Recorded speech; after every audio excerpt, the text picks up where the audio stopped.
Yo! It's been a few, I went longer this time than I normally do between videos, right? But we're ready for the next part of baseball history off the top of my fucking head. This one was troubling to me because I don't know how I'm going to approach 1987, which is where we lead off. I just don't. I've done a video on the 87 Twins already. A full one. Separately from this. I did, months ago I did. And what more can I say about that? Because, that was a seminal moment of my life. And so I might just gloss over 1987. I'm starting to wonder if I shouldn't. Just kind of give the bare details for the video purpose. You got people that would watch this. They want to know what happened in 1987 and all that shit. So I'll let you do that. You didn't watch the other video, which you wouldn't have. I'm delusional. Yeah, like people are gonna fucking watch this shit.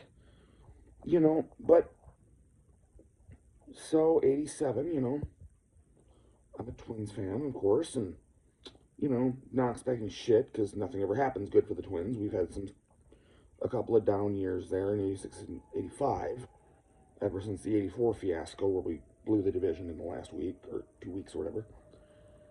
We backslid, So 87, I don't think anything's gonna happen.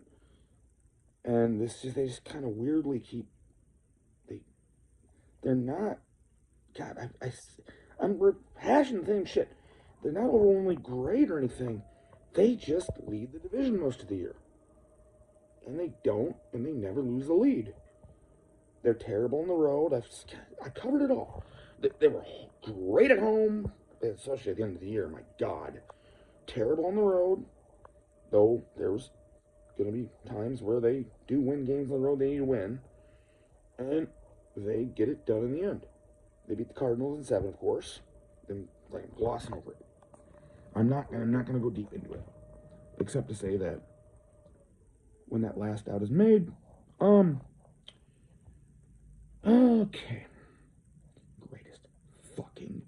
the greatest fucking moment of my life.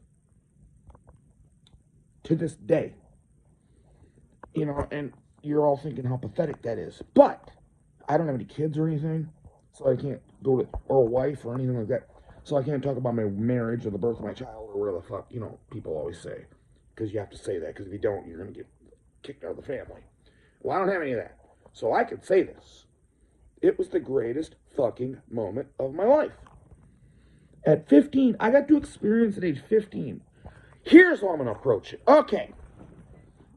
What happened last night? Things have happened since the last video. The Texas Rangers won the World Series last night. And I think of the Texas Rangers winning this thing after 51 years in Arlington, finally winning it. And I think of this poor 10-year-old kid that lived in North Texas in that area. And it still does live there to this day. Didn't have a team, man. He was a sports fan and everything, played baseball, Little League and whatever. Didn't have a team, though. Maybe he rooted for the Astros or something because they were in Texas, but not really because I don't think Houston's another universe to them, I think. But now he's got a team, though. Dallas has a team, man. The Metroplex has a team. The Rangers, man.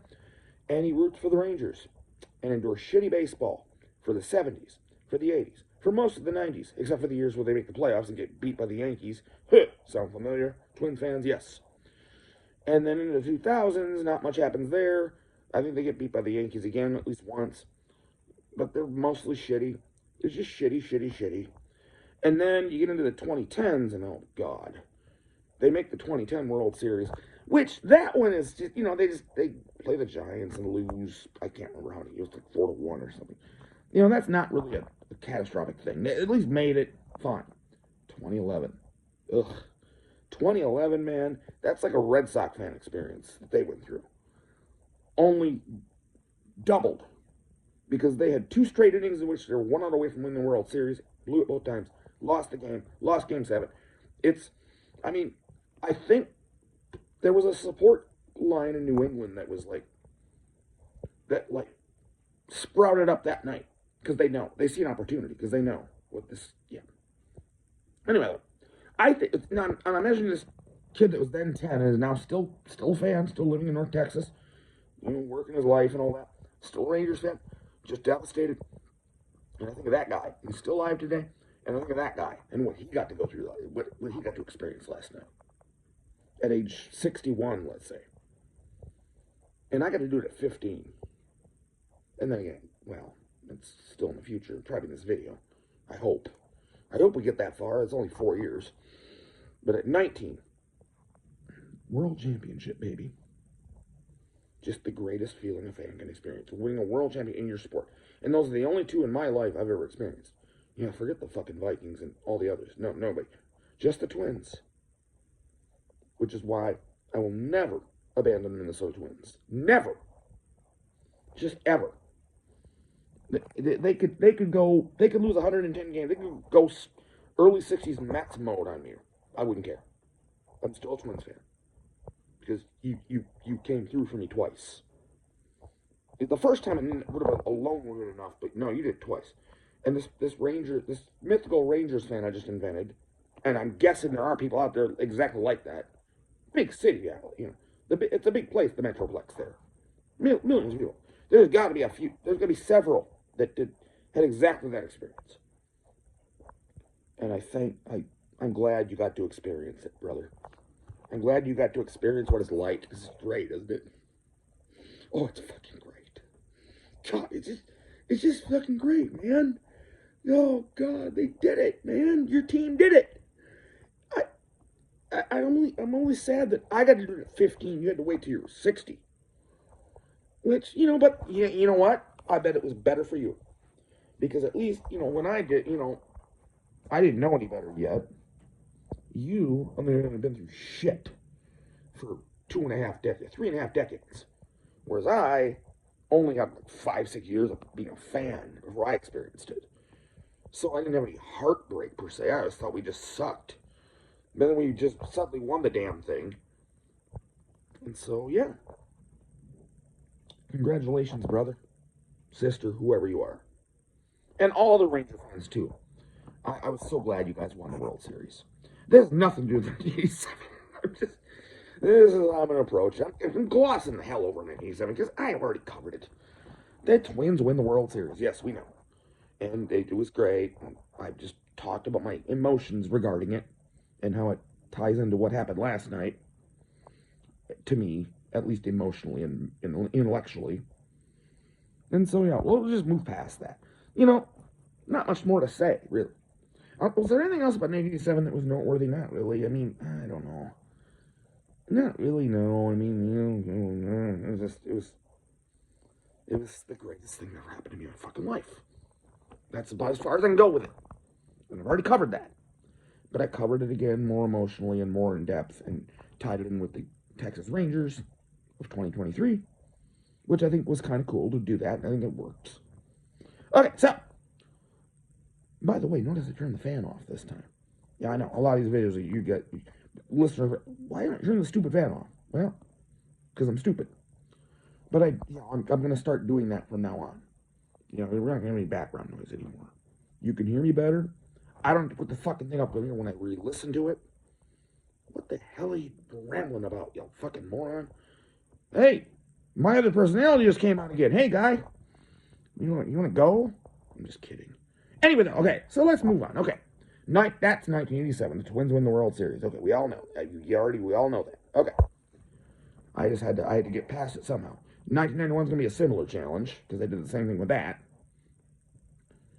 But anyway, though, let's move on. Okay, 1988.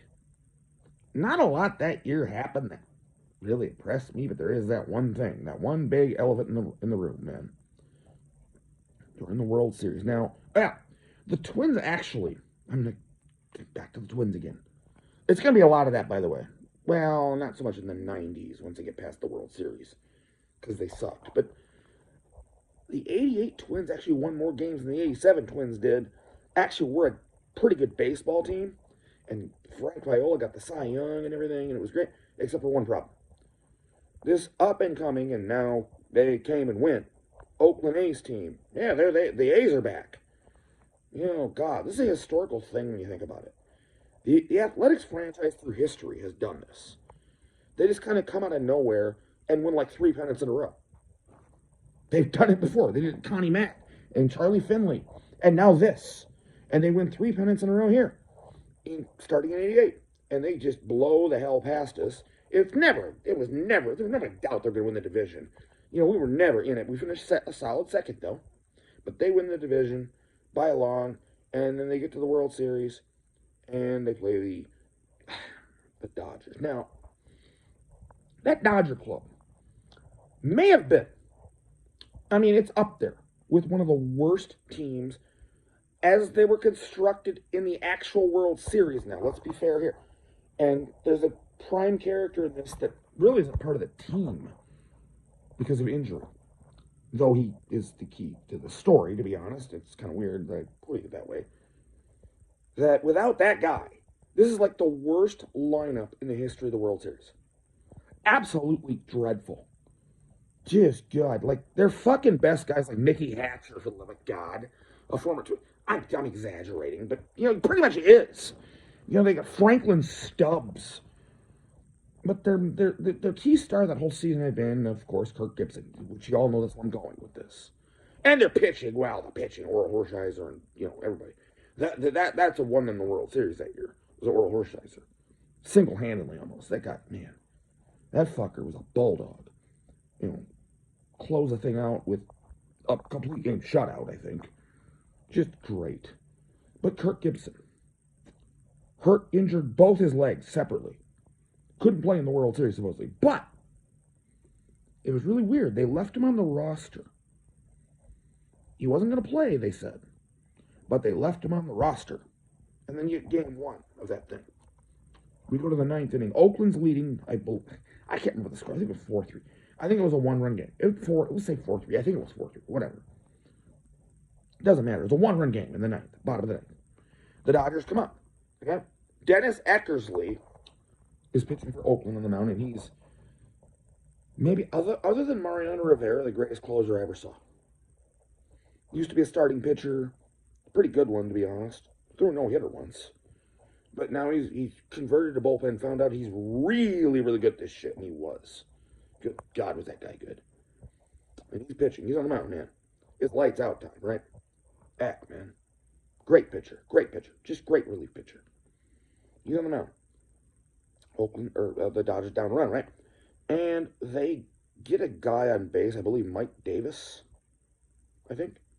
Some obscure player. I think it was him. And then, there's a reason they left Kirk Gibson on the roster, and it's this reason here. 2 outs. Guy on first. Tying run on first. Here comes Kirk. Hobbling, because both legs are injured, right? It's going to be hard for him. And this would be the only at bat he'd get this whole series. But they used him, man. And we all know what happens. Quite a battle there with Eckersley, he has. And then he hits one into the right field stands. It was a great moment. Like, you can see when as the ball goes, you can see a car. You can see the parking lot of the stadium beyond the stands there. And there's this car. I'll never forget this. And watch the video, you'll see it. That, hits its brake lights. It was a fucking typical Dodger fan leaving early. And they're listening on the radio to the thing. And they hear this and can't believe it, and they hit the brake lights. I'm sure that's what happened. It's got to be that. I don't know. That's about all that. That's huge. That's about all that happened in '88. The Dodgers going to win the thing in 5. Oakland just that may have been one of the biggest upsets in World Series history, in my opinion, because the Dodgers had nobody other than pitching. They just didn't. And Oakland was real good, as they would prove over the next couple of years, especially in 1989. So we go into '89 now. We move on. And during the season, anything in '89 that stood out? Not really, no. We get to the '89 playoffs. Crap. Kind of good. Anyway, Oakland wins the division again. The Twins fade. The Twins, I'm going to keep referring to the Twins. Not. Okay. Until, no. The Twins kind of fade to mediocrity. Oakland wins the division easily again. Win even more, over 100 games at the end or whatever. And then they beat Toronto in the playoffs. And then you got the Giants, and I forget who wins the East that year. I can't remember. In '89. Oh, the Cubs! Oh, I forgot about that. Yeah, the Cubs won the division again. But this time it was not. This is not like '84. It was a pretty routine series. They lose in 6 or something. So it's Giants and A's. Now think about this, and no one ever brings this up. You've got 2 Bay Area teams, Oakland versus San Francisco, playing each other in the damn World Series. Okay. And guess what happens? Games 1 and 2 happen. The A's win both. They're in Oakland. But now we go to Candlestick Park in San Francisco for Game 3. And as we're getting ready for this game to start, right, and you're watching on TV and they're doing highlights, they're showing highlights from music, and suddenly there's a rumbling or something. It's weird. And then, the picture goes off the screen, but you can still hear Al Michaels on audio. And by the way, thank God Al Michaels was there. I'll get to that. There's a fucking major earthquake in the Bay Area. I can't remember what they called it. I should know that. Yeah. But, you know the one, the '89 earthquake, okay? And no one ever brings this up. What fucking odds that the 2 Bay Area Major League Baseball teams will be playing in the World Series at that exact moment when this happens.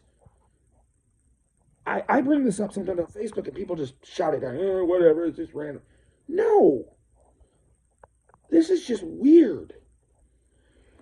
I mean, it could have been this game. Could have been in Oakland. It wouldn't have mattered. It would still been a thing. If the Cubs had won the National League pennant, this game would have been in Chicago, and it wouldn't have affected it physically. Of course, Oakland would have been great because they were from. But anyway, skip all that. So, this earthquake hits and does a lot of damage. It kills a lot of people, and that is the game's canceled or postponed. It'd be 12 days before we get back to it. But then you got Al Michaels there now doing the call for ABC. And Al Michaels used to live in San Francisco. And I got to tell you something right here. This impressed me about that man. I have my issues with Al Michaels. I heard some things about how he disparaged the '87 Twins off the air. These people are rude. I don't know, whatever. I heard things. But now, man, he has my eternal respect for this. The way he handled it and became a news reporter. Because he knew San Francisco. He knew it like the back of his fucking hand. And so, it became a news story, obviously. Went to Peter Jennings and everything. I mean, this, obviously. This is a huge news story. And Al Michaels led Peter Jennings around San Francisco. And so that's the Fisherman's Wharf area. He knew everything. He knew every neighborhood. Like, they would have the helicopter footage of it. And he would know the neighborhood. And it was phenomenal. It was great. It wasn't great for the people on the ground. I mean, it was a tough couple of days for those people. And then a lot of people died, and it sucked, and things burned to the ground. And, oh, man. It was a tough thing, the earthquake. But Al Michaels guided us through San Francisco and showed us what exactly was happening. Of course, like Jim McKay did at the Munich thing in 1972 at the Olympics. He was just brilliant. He was a news reporter and did well at it. I give him kudos, man. Kudos to Al Michaels. Still with us, Okay. And, of course, then we finally get past this earthquake and the, aftermath, and finally they decide, it's going to be about 10 more days before we can play the World Series again, and they finally finish it, and it's a sweep by Oakland. They just destroy the Giants. I mean, it was the World Series itself wasn't much. It was a sweep, and that was Oakland's one title in the Tony La Russa era there. They'd make it again the next year. I mean, and so we move past 1989, get to 1990. Not much happens then either. You got to go right to the World Series again. I mean, I'll just mention the Reds briefly, because they started out the season winning the first few, so they're in first place in the early, but they never leave it the whole year. For first place from stem to stern all year, never lose it, and then win the World Series. And in doing so, they had to get past the Pirates, who, Hey, there's a guy playing for the Pirates we have not wanted to talk about yet. Barry Bonds. But he doesn't really. He's still non-steroid user, Barry Bonds, and just a great player. So, but we don't talk about. He isn't much of a factor anyway. And the Reds beat them, and believe me, the Pirates would have a couple more years of this crap. I'll probably talk about. Never mind. We'll get to that. 1992. Yeah. Okay. But they get to the here, and there's Oakland, the defending champions. Two-time defending pennant winners and defending champions. And the Reds sweep them. I mean, I think maybe the Reds were better than we thought that year. But they do. They sweep the A's. So basically, you deal with this. You have played in 3 straight World Series, won one of them, but your combined record in games, if my math is correct, is 8, right? Yeah, 5-8. You win one game outside the 1 year you won it. I mean, God, the most underachieving team in history. Because believe me, that team is actually better than the Finley A's, in my personal opinion. They were actually worthy of being in the 3 straight World Series and only won one. Whereas that Finley team, I'm not going to go back into that, but you know, 21 minutes already. My God, I am just going, man. This is awesome. Okay, so 80, that's 90, right? Okay. This, to be fucking honest, this might be where we'll see. I'm gonna sort of gloss over 91 as well, because I've done a video on this as well, of course, because it's the Twins again. Yeah, we all know about that, don't we? Yeah, another. The 19-year-old Scott gets happy. Second most greatest moment of my life, probably. Whatever. Pathetic, I know. But the Twins win the World Series obviously that year, and not much. Well, I could talk about the Braves, and the Twins, by the way, too. I'll mention them both in tandem here. Go back to 1990, kind of. Let's go back retroactively here. The teams that finished last in 1990 were the Twins, the Yankees. The Yankees finished fucking last, yes. The Braves and the Cardinals. Now, the Cardinals don't win one in the 90s, but the other 3 teams sure do. I mean, think about it. You've got 5 World Championship teams from the 90s alone that finished last place in 1990. The Twins and Braves won each, and the Yankees get 3 in the 90s. The Cardinals don't win one, oddly enough. It's weird. You would think, they usually are pretty reliable about winning World Championships every so often, but they didn't. They win some in the 2000s, and yeah. But still, the Cardinals, right? So that's, we have 2 last place teams from the year before playing in the World Series. Worst to first. And of course, the Twins win. I've gone over this ad nauseum in the other video. I'm not going to do it here. I'm just going to gloss over it like I did the other one. And go, it's just, yay. Twins winning the World Series. Good. It was great. Okay. So let's go to 1992. History made here. The Braves get back there. Oh, God. Yeah, nice. Let's talk about the Braves Pirates. Let's talk about Game 7 at Fulton County, there in Atlanta. Bottom of the 9th. Pirates lead it 2-0. Who was the pitch for the Pirates? Their starting pitcher? God, I'm losing my mind. I've watched this video so many times I should know it. But that Pirates team had a shaky bullpen. But the starting guy got into the 9th inning and was brilliant. Leading 2-0. This is their 3rd straight year in the playoffs, by the way. They were there in 89 and 90, didn't win. But this year, man, it's Game 7. They're leading 2-0 going into the bottom of the 9th.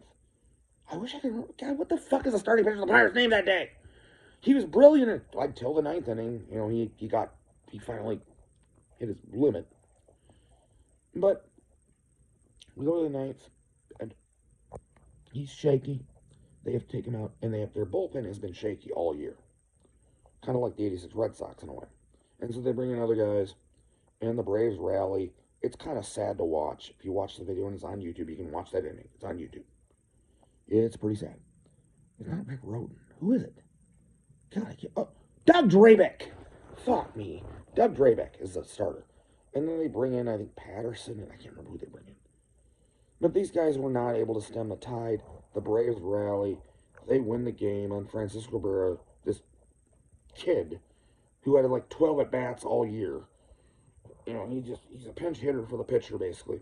He comes in and gets a single that drives in the winning run. Sid Bream, who ran. I was faster running than Sid Bream, and I smoked at the time. You know, yeah, I'm already up to the point where I'm smoking. Yes, I know. We're getting there. I'm getting older. Anyway, he scores just ahead of the throw from Barry Bonds. I gotta start getting used to mentioning the guy's name. He's getting to be more and more prominent part of baseball. I can't not mention it. I don't hate the guy. Whatever. Anyway, so the Braves go to the World Series, and in the World Series they face the Toronto Blue Jays. First time ever a Canadian team is in the World Series. The Expos, tragic. They never make it. There's a year coming up that probably will be in the next video, judging by the time I'm going here, that they might have made the World Series, though I doubt it. But anyway, I'll get to the. We're gonna have a what if thing in about 1994. Trust me, I'm gonna do that. I'm gonna approach it that way, maybe. But so, Braves and Blue Jays, and it's a decent series. It goes 6. The Blue Jays win it in 6. You know, Otis Nixon tries to bunt his way on in the 9th. Not a bad idea because Otis could bunt, man. He doesn't, but it just doesn't quite work. It gets thrown up. Toronto wins the World Series for the first time. Good for them. You know what? I think I might go. Let's get 1993 out of the way, and that's gonna be it. There's not much that happens then. God. Well, shit. Not much that happens. The way the season ends is just earth-shatteringly cool. But the Blue Jays, you know, they have the season. The Phillies have this scrappy team with John Kruk and guys like that. They're a fun bunch of guys, you know, and Mitch Williams, the closer, Lord, that poor guy. You know, well, he becomes a tragic figure. And things like that, and, you know, Len Dykstra's on that team, and Jim Eisenreich, a former Twin who overcame Tourette's syndrome. He was with the Twins in the early 80s, and has a nice little major league career, and really is a contributing part of teams. So that's awesome. But Joe Carter of the Blue Jays. The Blue Jays make it back, is my point. And we get to the World Series, and we're at Game 6. Toronto loses 3-2. We're at Sky Dome there in Toronto. And the Phillies are leading in the 9th inning. If they win, it's going to be Game 7. And Mitch Williams is on the mound. He's their closer, but he's really erratic and has been all year. I don't know how the fuck they got this far with him, to be honest. Because he's really erratic. I mean, he kind of just sort of gets the job done. But, man, they get a couple of guys on. I think they get Henderson and Mahler on the base. We got Hall of Famers in the fucking bases, man. And then Joe Carter comes up. Down 2 runs, right? 2 outs. 2 runs down. And, you know, I'll know what happens. Perfect way to end this video. Like I ended this other one with Bill Mazeroski. Well, this is the other really famous home run in the World Series. It's Joe Carter. Touch them all, Joe. You'll never hit a bigger homer in your life. Never, Tom Cheek of Toronto, you know. And I heard CBS guys call, I forget his name now, the winner and still champion, which I thought was a cool call myself. But the Tom Cheek call is better, to be fair. But yeah, Toronto wins again. They're back-to-back champions. The only two they've ever won. You know, because they're into the Twins this year. God help them. So, we're at 29 minutes. And 1994 might be a big can of worms to open up. So, I'm going to save that for the next video. And, yeah, we're not doing decades anymore. This is going to take video. Man, it's going to take a long fucking time. I'm realizing. Think about this. I've gotten through 7 years in 30 minutes. Almost. Okay. At that rate, we're going to be here until the year 2048. But I'm going to stop it here. Okay. So, that shall do it. And I am, as eternally always, out.